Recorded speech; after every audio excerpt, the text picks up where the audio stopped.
Ginger Stocky with Aaron Cluley and Jay Williams. Three wonderful friends who are all in very different stages of life and know the importance of having honest, loving women around you. When we need a little extra help, we call up Miss Joyce and we ask her. Because sometimes you just need to talk about life with your girlfriend. So consider yourself one of us now and let's talk it out. Talk it out. Talk it out. Oh, there's that theme song. It's back. It's back. Coming back. Can you make it go away? I don't know. Talk it out. Well, we have been talking about relationships, so we're going to continue that discussion today. And there's so much to talk about in relationships. We started last week talking about girlfriends, basically, how we all need them, how we all want them, and yet sometimes it's not that easy. You don't have people around you, or it's not going as well as you would like it to. So last week we talked about that phrase that we throw around here about more Jesus, less drama, right? And this week, we're asking the question, are you the one causing the drama? So we're going to look at ourselves and see what kind of friends we are this week. We have been looking at the resource, which is absolutely free. So if you want to get this, it's really helpful, called Enjoying Successful Relationships from Joyce. You can get it as a little booklet or digital. You can find it at joycemeyer.org/talkitout. And it's really good. So that's what we're continuing to talk about today. Yeah, it's a really helpful little booklet too. I've been reading through it and I'm like, oh, these little nuggets are so good. So make sure you download it because it's fun. It actually does like what we're talking about today with checking out how we are as friends. It's going to be fun. Yeah. It's going to be, sometimes it's a little difficult to think of yourself as like, the reason why a friendship doesn't work out, because you always want to point the finger at someone else. But that's so true. It's like, it's their fault. Why do I have to look at me? Why can't I just blame everybody else? Let's talk about you again. I'm way more comfortable with that. You tore up our friendship, not me. Yeah. And we also have a guest with us today who we're excited for you to meet, because we told you a long time ago, back in season 1, that we really are 4 friends. Yes. Not just 3 friends. Yeah. And one of our friends, Megan, moved away not long ago. Yeah. And abandoned us. We missed She her. left us. Exactly. So single girls, be listening, because Megan is our single friend and she's going to have a lot to say about this. She's going to have so much wisdom to shed and story. I heard she had a good story to tell us too. Yeah, because we're going to transition from just friendships into men and dating, and next time we'll talk about marriage. So yeah, good stuff. So do any of you have any examples of friendships that have been trying for you? Or you want me to go first? You're both looking at me like... Because I don't want to be the first to say this group. No, I'm just joking. I know. How do I say it? How do Their names rhyme with Ginger and Pay. You're not very good at rhyming. That was not my strength in school. With the rhyme. Yeah, you go first this time. Well, I used to have this friend that I would put in air quotes. Oh my God. I Every had time you this said friend, you put it... She would say the nicest things, but always follow them up with a but. So Oh, that's terrible. she would say things like, "Oh, that is the cutest outfit, but those shoes." Oh. Or really? You look really nice today, but let's do something with your hair. Yeah. And so She can't just give a That's compliment. awful. no, it just wasn't possible for her. And so for a long time, I'd laugh because it was kind of funny. And then after a while, you start to think, well, can't you just say something nice and stop? And then after a while, because this is the way I get, I'm like, bring it on. Say what you want. I can take it. And so that was one of those friendships that you don't want to call it a friendship and then sneer every time you're going to be with that person. Yeah. No. Wow. So not worth that your was a little time. bit of a tough one. Yeah, Yeah. for sure. Had to adjust. Aaron. I have one. Yeah. I'll probably cry. It's going to make our producer so happy. He likes it when we Mostly cry. because it's his fault. Oh. So I had this realization yesterday. He came by my office and just gave me some encouragement. And so I was processing this encouragement when I got home last night and was realizing that a lot of times I think in friendships, even with the two of you, just to be super honest, I am afraid to be too vulnerable with friends and often feel like I'm the weaker link, like the weakest link. And so I was... No way. Well, let me tell you more. I'm not stopping you. I want you to say what you need Friend. to say. Stop What kind of friend is that?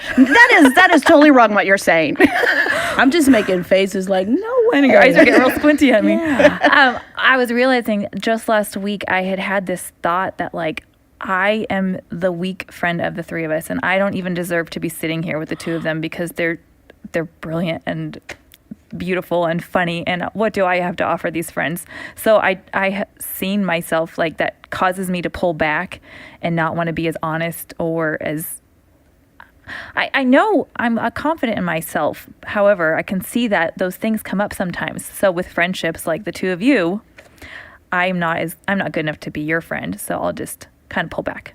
Oh my goodness. Well, okay, first of all, thank you. Seriously, thank you for sharing that, because I think every one of us feels that way. Yeah. I think we can all look at each other and say, you guys are both amazing. Joyce is obviously incredible. How can I be even connected? Even all of our friends that are listening, everybody just has so much to offer. And when I compare myself to anyone, I can say that. Yeah. So. Yeah.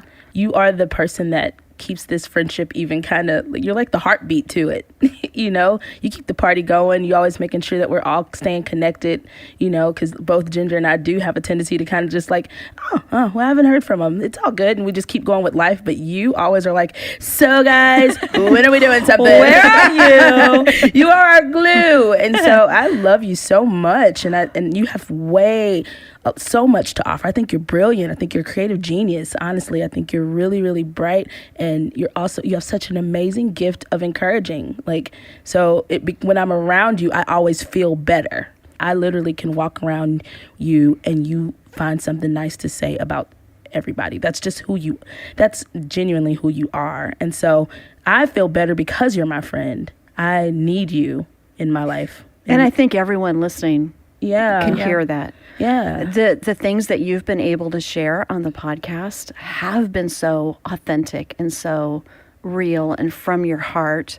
And I think that's not only impacting Jay and me, but all of the other friends who are out there listening with us right now. That's and really nice. One of the reasons I love you so much is just because there is so much good and talent and love in you. It just exudes. It just overflows everywhere. And so, anyway. That's nice. I think while I was thinking about this, because I'm probably not the only one who has experienced this.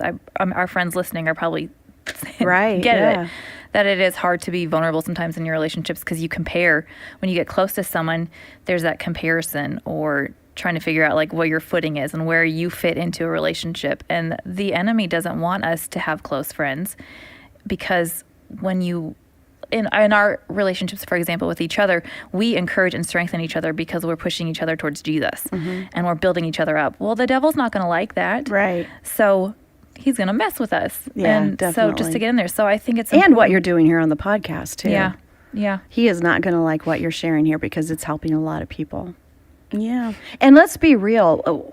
We're not the easiest people sometimes. No. You and Ginger? You and Jay?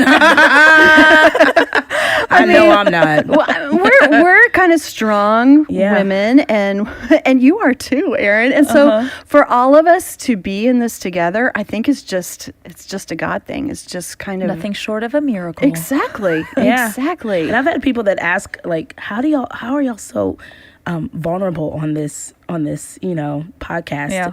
Like, I know you mentioned somebody asked, like, do you know that this goes on forever? Like, someone said, I can't believe the things you say. Do you realize that that'll be out there forever? It doesn't just disappear. No.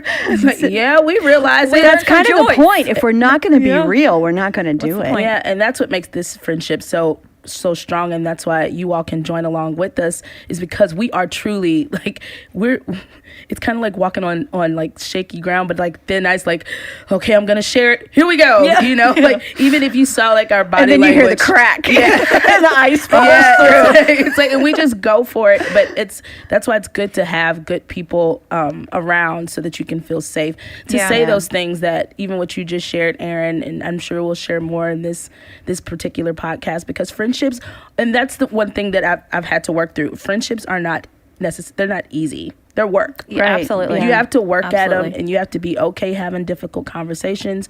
You have to be loving through those conversations. You have to know when not to speak, you know? So, yeah, that's why this is healthy. Absolutely. Well, whether it's with friends or spouses or coworkers, family members, someone you're dating, whoever it is, we all have problems with people and our relationships from time to time. But how do you deal with those issues? So we're going to start now with what Joyce has to say about that. Most of our problems in life are with people. I mean, really, if you get right down to it, I mean, just think how much happier you would be if all the people would just do what you want them to do. And just behave the way you want them to behave. Now, we do have other kinds of problems, but there's just a lot of people problems. And so the first thing that I want to tell you is one of the ways that you can just save yourself a lot of misery, a lot of hardship, a lot of heartache, because I can tell you, you will have opportunity to be offended. There's no you might, you will. You will have people that will hurt your feelings. You will have people that will say and do things, and you just might think, what in the world is your problem? Now, believe it or not, and I actually believe what I'm getting ready to tell you, because I've had lots of experience with lots of people, I really don't believe that there's many people, and maybe there's nobody, who gets up in the morning and thinks, I just can't wait to see how many people I can make miserable today.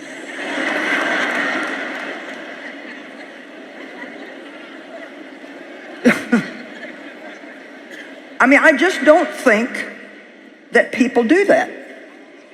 And I think that most of the pain that we get from other people are a result of their own pain. You're not all ready to swallow that, huh? Sounds to me, Joyce, like you're getting ready to ask me to feel sorry for him. Well, no. But my father hurt me so bad, and he hurt my mom so bad, and my brother, and thank God, through his grace, I was able to recover and still have a decent life. But my mom never had a decent life. My brother ended up committing suicide, and it's just, he just hurt so many people so bad.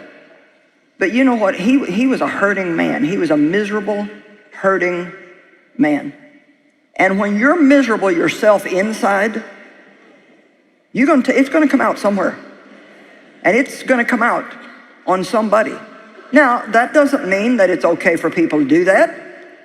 It doesn't mean that we just let them abuse us and don't confront them or take up for ourselves. That's really, to be honest, that's not even what forgiveness is. It's just not. But one thing that we are commanded to do in the Bible, it's not a suggestion. Come on, the things that Jesus said are not suggestions.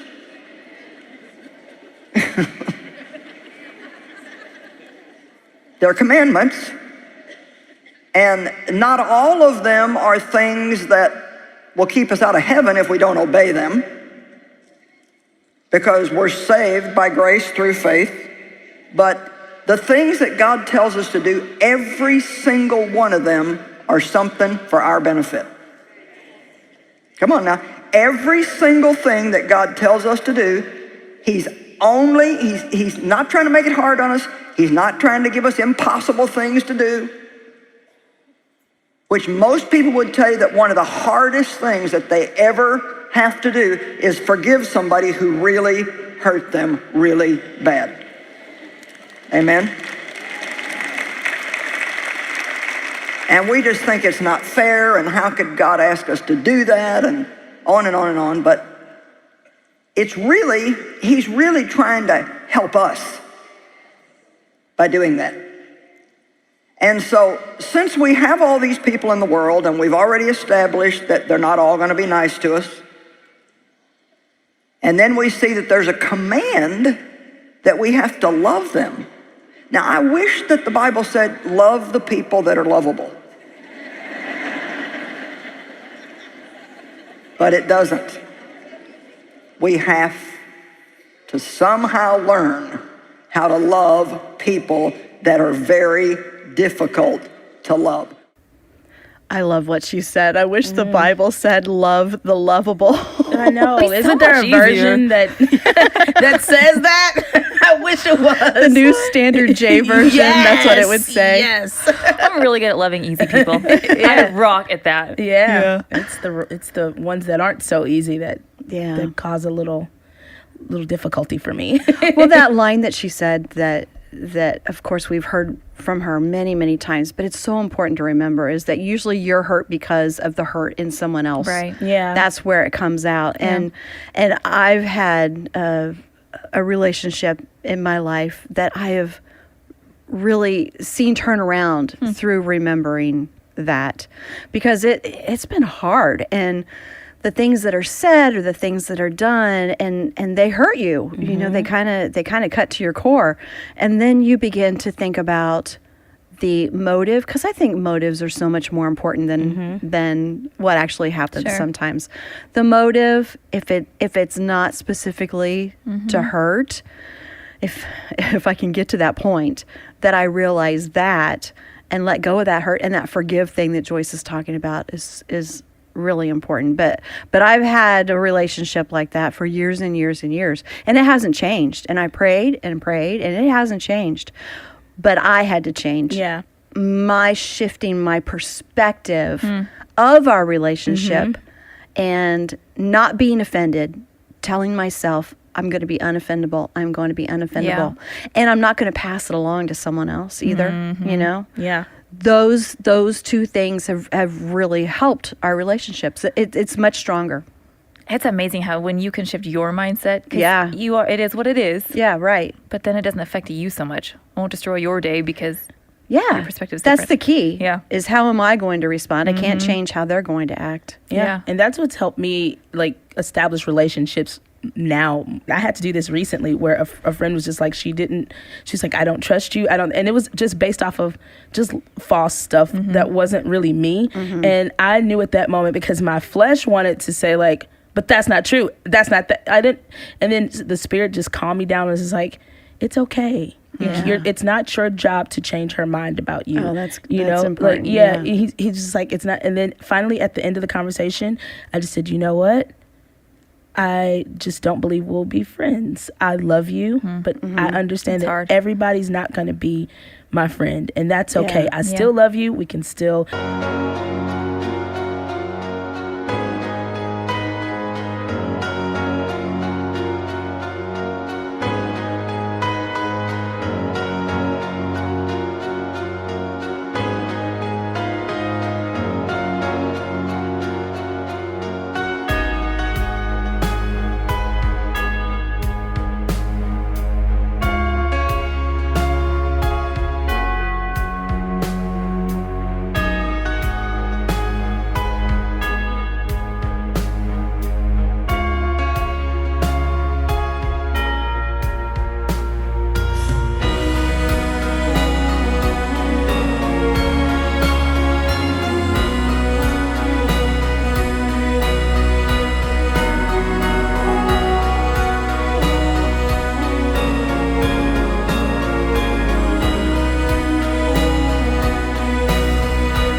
see each other, be cordial when we see each other, but it's okay. Yeah. I still love you. And there are people who are listening, and I know I'm one of them, that have had some major betrayals of friends. Yeah. And it's so hard to get through. I mean, it hurts, and it's hard to understand why it happened. But to get to that point where you forgive is the really important thing, because if I hold on to it, I'm hurting myself. Yeah.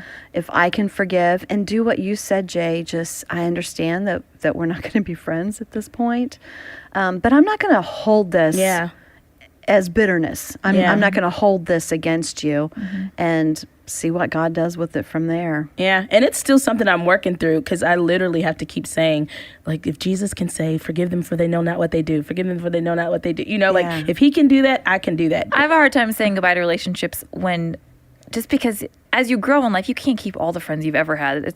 It's just, you grow apart, and there's a lot. It's too much. It's too many things. But like the guilt of letting go of one, like saying I couldn't make that one work any longer, makes me almost feel like I failed because I couldn't keep them all my little fishy little friends chickens together. Yeah, my fishy friends. Your fishy friends. Like we're all little guppies in your bowl of life. I give you all of my pot, my friend pot. It is hard. It's hard to keep up with friends, and it's interesting when you move or when you have major life transitions, what relationships you stay close to and what ones you don't. It is not always what you think. No, it's not. No, and it's hard to know how to navigate that. Yeah. So you take on a little guilt with that sometimes? I do. Is it because you feel like you're responsible for everyone's friendship? I do, but yet I'm not really good at like long distance friendships, for example, because I don't want to talk on the phone, and it's just so much work. However, I do feel responsible, and if it doesn't work, then I failed that situation. Yeah. You know, I had a friend when I moved away from Ohio to Missouri to work with the ministry. I had a really good friend, and she said, "I'm just going to be honest with you. I am not good at staying in touch. So I've loved being your friend, but we're probably not going to be friends anymore." But did that relieve some pressure off of you? It did. Like, she's absolutely right. It's like, cool. That's what we'll do. But she was a good friend, but she understood the way, that she responds to people. And I respected that. Yeah. And I know if I needed her or she needed me, we'd be good, but I haven't talked to her in years. And are you okay with it? Well, yeah. I'm sure she's great. Yeah, because I still love her. Yeah. Yeah. It's just really interesting. I think I'm fine. Let us know.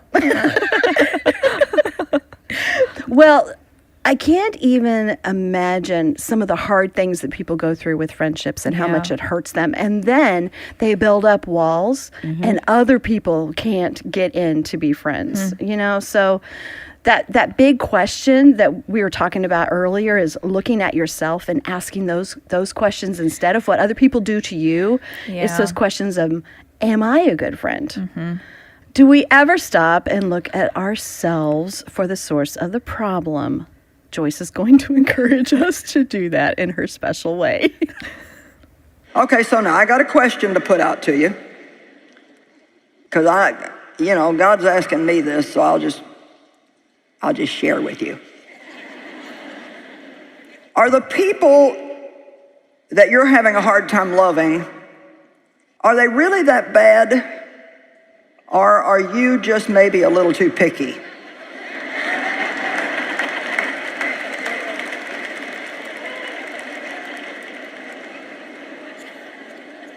For example, I don't do slow very well.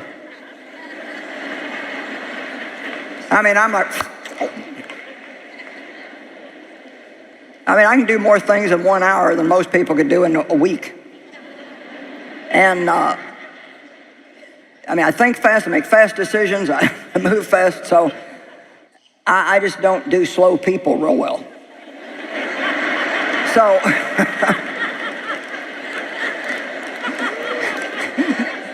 never mind, they're, usually not a lot nicer than me. But anyway, the point is so I'm just giving you that as an example, is that, I can get impatient.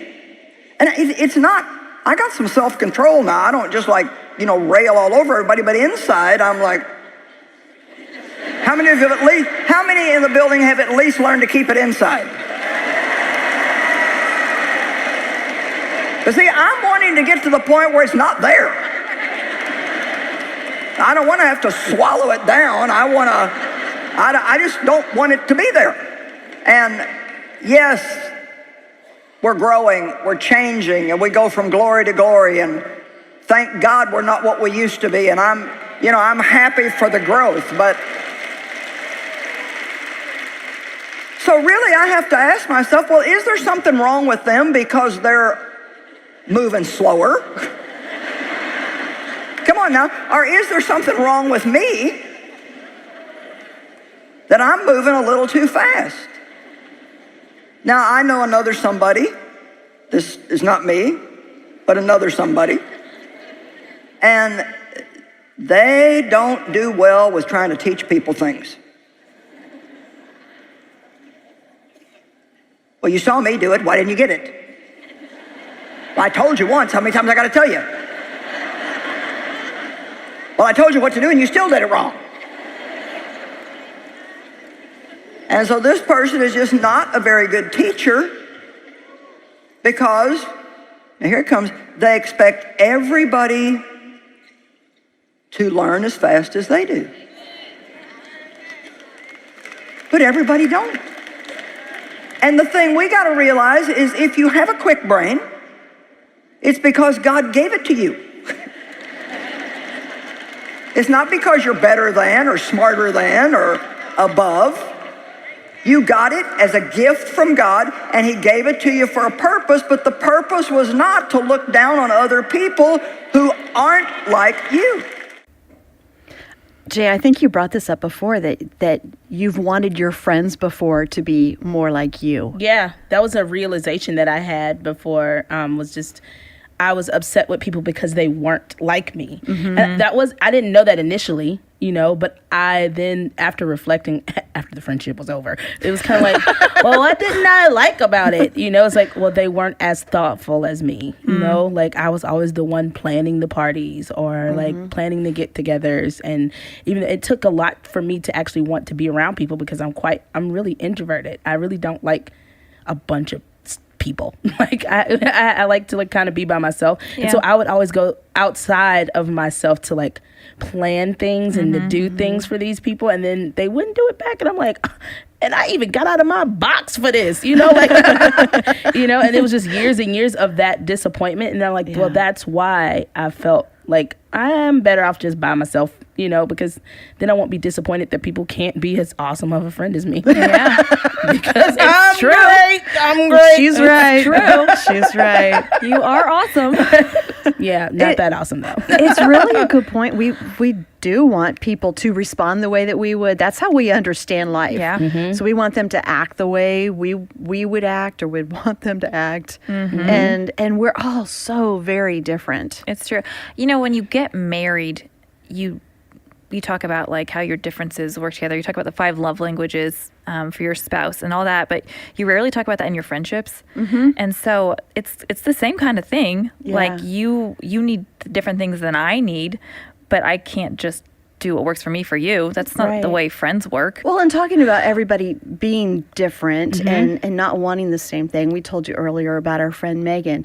And Megan is the sweetest, just funny and soft-spoken, and her personality fits in, I think, so well with ours because she's very different. Yes. Don't you think so? Oh, she is. She's such a good balance. She is. For us. And we need that. We do. We definitely need Megan in our life. So we're going to call Megan, and like we told you, she is our single friend who always has great input on everything. And so we're going to call Megan and ask her about this relationship question.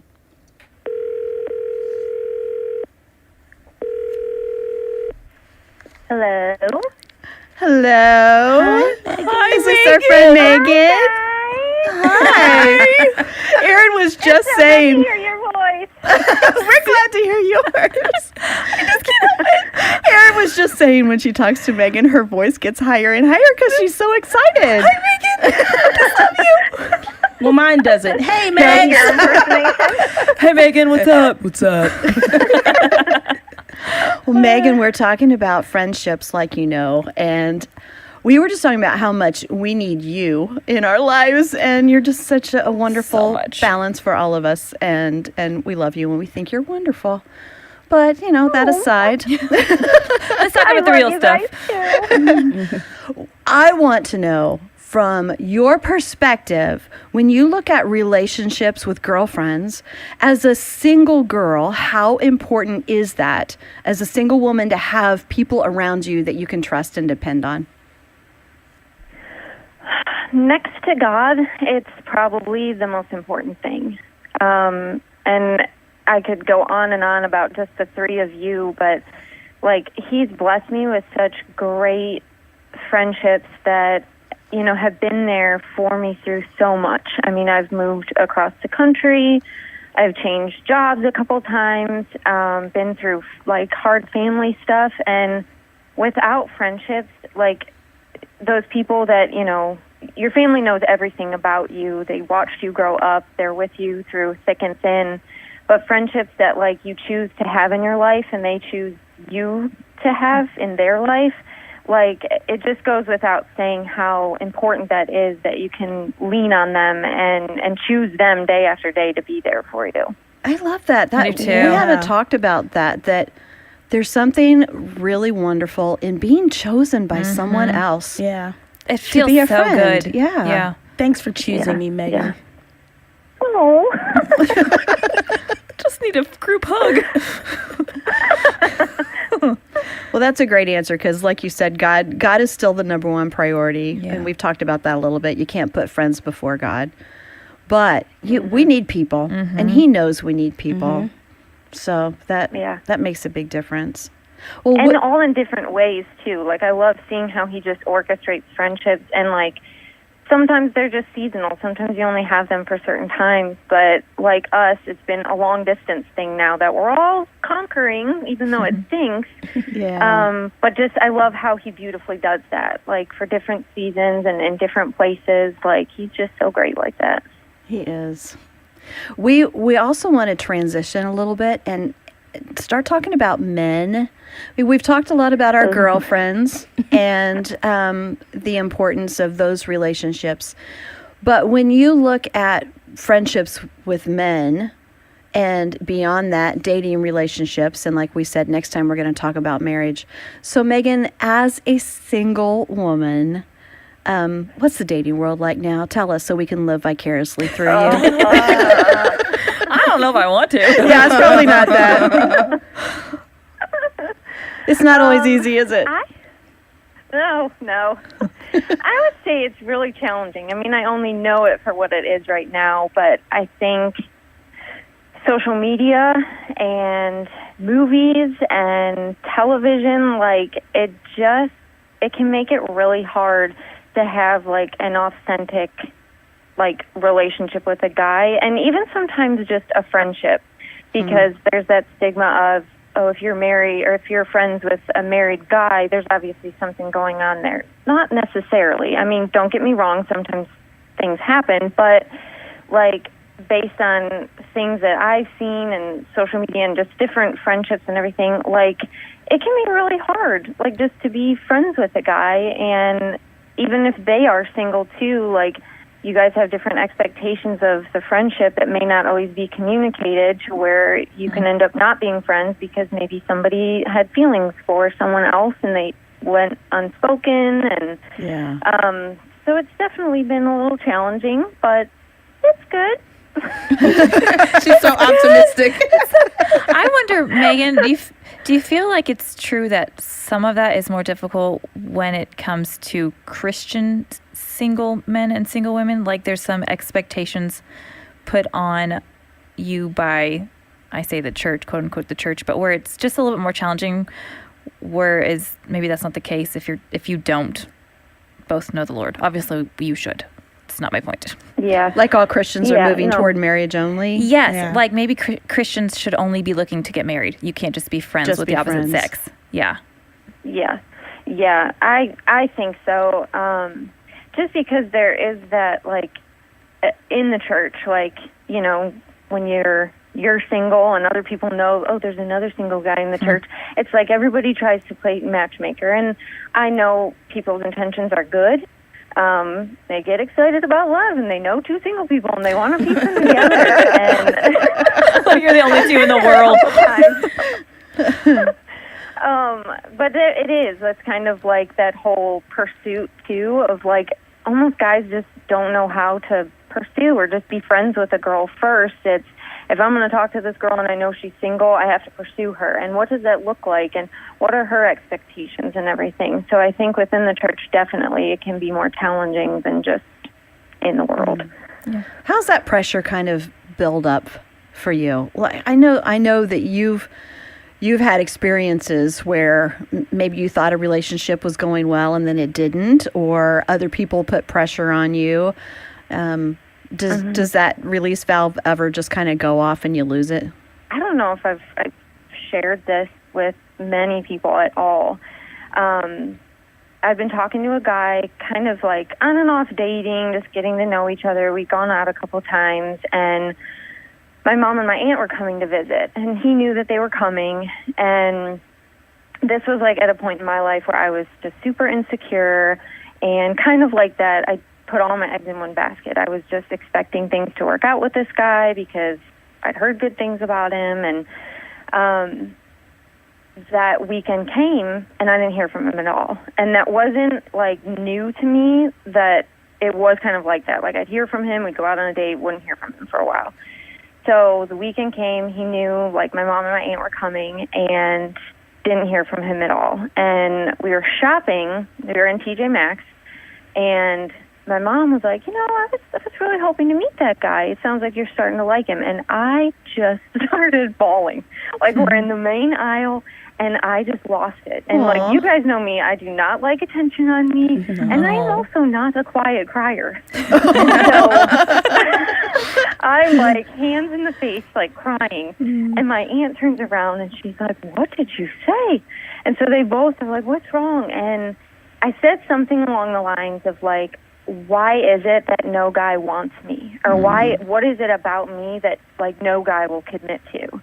And it was a turning point for me because, like, my mom got tears in her eyes, and just the look on her face, she later told me, like, it broke her heart to think that I was, like, in such a deep place that I thought there was something wrong with me. And when she told me that, I was like, well, what else would it be? Like, why, I've had all these guys, like, talk to me. I've gone out on dates, and, like, nothing has happened.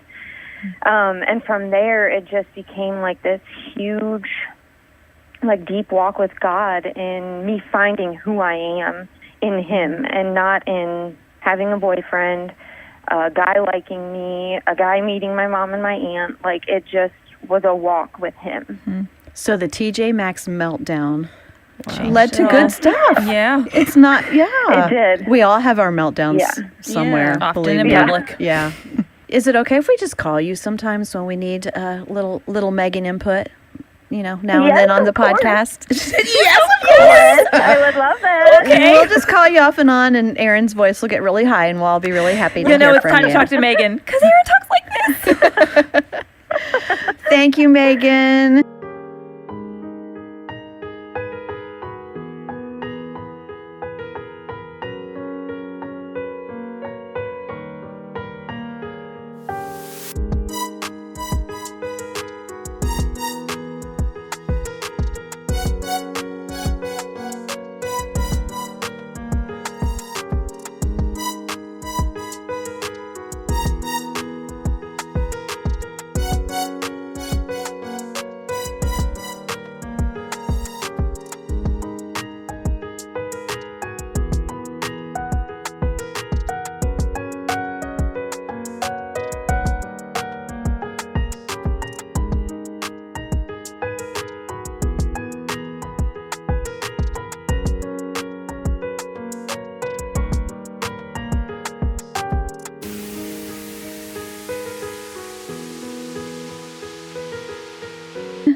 We love Thank you guys. Love you guys. Love you. Oh, well, we have one more podcast on this topic, and we're going to switch and talk about marriage at that point. So our encouragement for you this week, when you're saying, okay, what do I do with all this? All that we've talked about, what we want you to do is to go out and really love people this week. Yeah. Work on relationships, no matter what relationship it is. Family, friends, just love people. And even those really hard to love, those challenging people, choose to love and forgive anyway. way. And then use hashtag Talk It Out Girls and let us know some of the experiences that you've had this week. I think it'll be good stuff. It will be. Well, don't forget, if you haven't heard all of the podcasts, if you want to catch up on some of the other things that we've done this season, you can do that. Go to joycemeyer.org/talkitout. And like I said, use that hashtag Talk It Out Girls. Check out our Instagram stories, all the fun stuff. And